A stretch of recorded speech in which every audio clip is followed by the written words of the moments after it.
Welcome to Psych with Sigmund, the podcast, where we explore the fascinating lives and ideas of psychology's most influential minds. I'm your host, Sigmund, and today we're going to delve into the life and work of Clark Hull, a pioneering psychologist who made significant contributions to our understanding of human motivation, learning, and behavior. Clark Hull was born on May 24, 1884, in Akron, New York, and grew up in a family that valued education and intellectual pursuits. His early life was marked by a strong interest in science and philosophy, which would later shape his approach to psychology. Hull's academic journey began at the University of Michigan, where he studied philosophy and mathematics, and later earned his PhD in philosophy from the University of Wisconsin.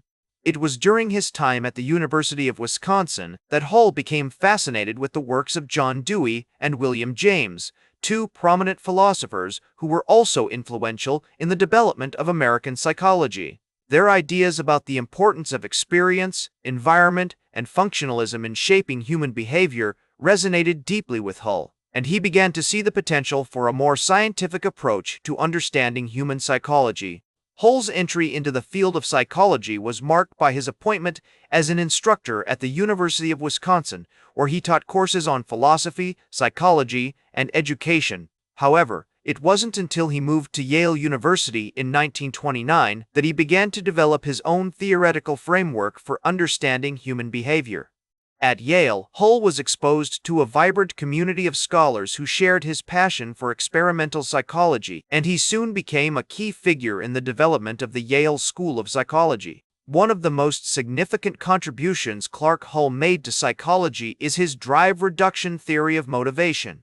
This theory posits that human behavior is motivated by the desire to reduce physiological needs, such as hunger, thirst, or fatigue. According to Hull, these needs create a state of tension or discomfort that drives individuals to engage in behaviors that will satisfy them and restore balance to their internal environment. Imagine you're at work on a hot summer day and you start to feel thirsty. As your thirst increases, you become more and more uncomfortable, until finally you get up and grab a glass of water from the break room. In this scenario, your behavior is motivated by the desire to reduce the discomfort caused by your thirst. Hull's work on motivation was not limited to his drive reduction theory. He also developed a comprehensive framework for understanding the learning process, which he called the habit-family hierarchy. This framework posits that behaviors are organized into hierarchies, with more complex behaviors built upon simpler ones. According to Hull, learning occurs when an individual forms associations between stimuli and responses, and these associations become stronger through repetition and reinforcement. One of the most famous experiments associated with Clark Hull is his work on the goal gradient hypothesis. In this study, Hull used a maze learning task to demonstrate how motivation affects behavior.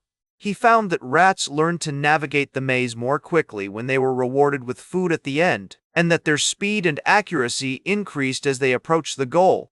This experiment provided strong evidence for Hull's drive reduction theory and demonstrated the importance of motivation in shaping behavior. Despite his significant contributions to psychology, Clark Hull's work has not been without criticism. Some have argued that his theories are too narrow or reductionist, failing to account for the complexity and nuance of human behavior.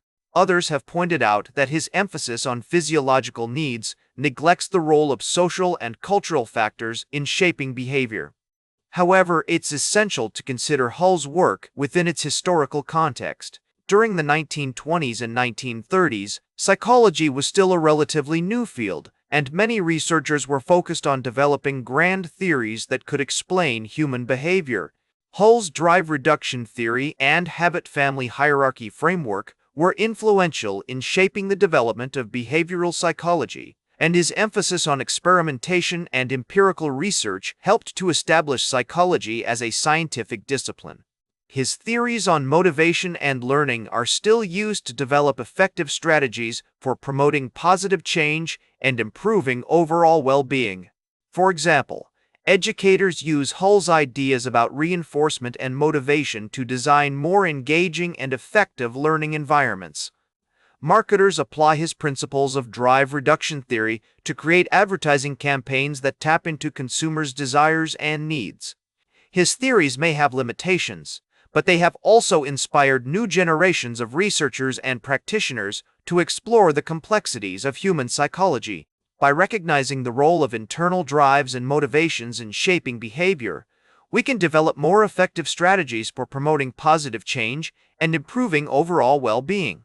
In conclusion, Clark Hull's life and work offer a fascinating glimpse into the development of modern psychology. Thanks for joining me on this journey into the life and work of Clark Hull. Remember to like, share, and subscribe, and until next time, may your ego find balance between pleasure and reality.